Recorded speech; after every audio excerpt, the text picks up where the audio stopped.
17 years of age and a champion.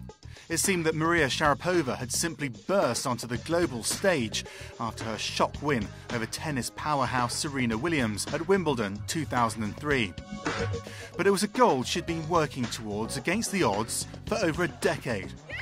Spurred by her parents who moved from Russia to the US in pursuit of a tennis scholarship when Maria was just 7.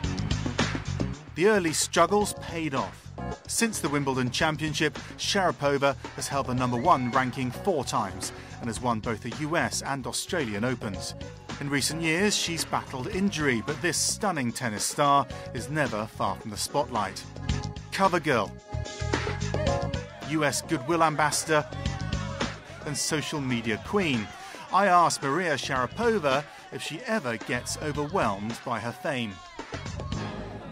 You have mixed feelings about it, because when you go home at the end of your match, or at the end of a shoot that you do, and you get in your pajamas and you come into bed and you're watching television or writing in your journal, you don't think of yourself as a star. You have your friends and family around you, and you're cooking dinner, and you're going out for a coffee, and you're nothing around you seems or makes you a star. You feel like a regular person. But then when I go out in the court and I'm playing in front of thousands of people, and they're out there to see me and my opponent battle it out, then it's an incredible feeling. But at the end of the day, I think fame is it's a very tricky word, because it obviously means so much, and it means many people around the world know you, and it's so great because I'm so fortunate to have all these fans that follow me around the world and follow my matches. And I never imagined that I would have so many fans, to be honest with you, that follow so many of the things I do, whether it's on the court and off the court. And I think it's so important to interact with them. I mean, that's one of the reasons why you get famous, is by your fans.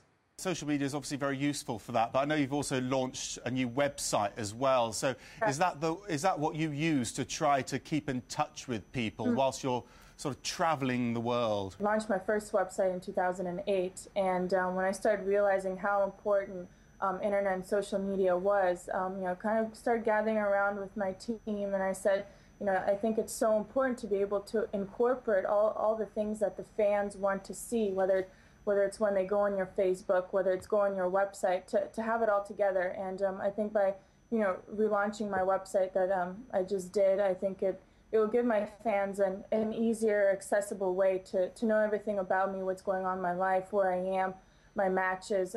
Some people just go on my Facebook, but in this way they can go on my website, see my Facebook as well. I tell them about what I'm doing. I log in on my phone. I report to them where I'm traveling from, or my ideas or thoughts. I also tell them about my shoots that I have or coming up. I give them photos if they want to see more. They click on that. They go right away to my website. So interacting with my fans is so important, because, like you said, I have a lot of them. I'm very thankful for that, and I really want them to have that accessibility, because I think it's quite important. One of the viewer questions we've had is from George. He's in Bulgaria, and he wants to know how you manage to cope with the pressure that you have on the court. Right. Pressure is such an interesting thing, because it's, nerves and pressure are really part of someone's career. I think if you're really passionate about something and you really want to do well with it, nerves and the pressure of the situation, they come with that.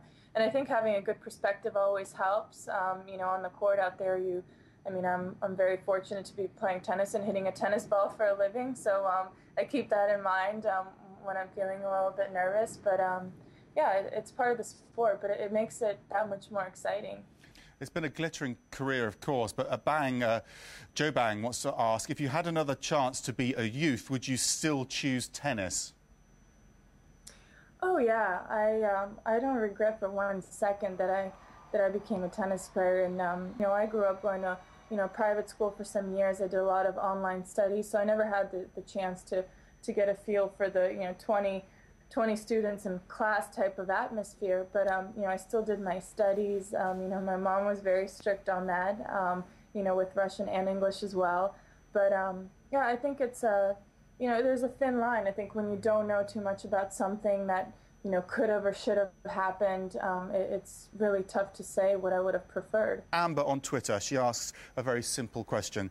Do Okay. you really need to play all that tennis to have such great legs? Um, that's a great question. Haven't gotten that question before. Yeah, I don't know. I can't say I'm fully responsible for having long legs. I think a lot of it has to do with genetics as well. So I'm very thankful for that. But exercise does play a big part in it as well. And running around the tennis court sure helps, tones the muscles.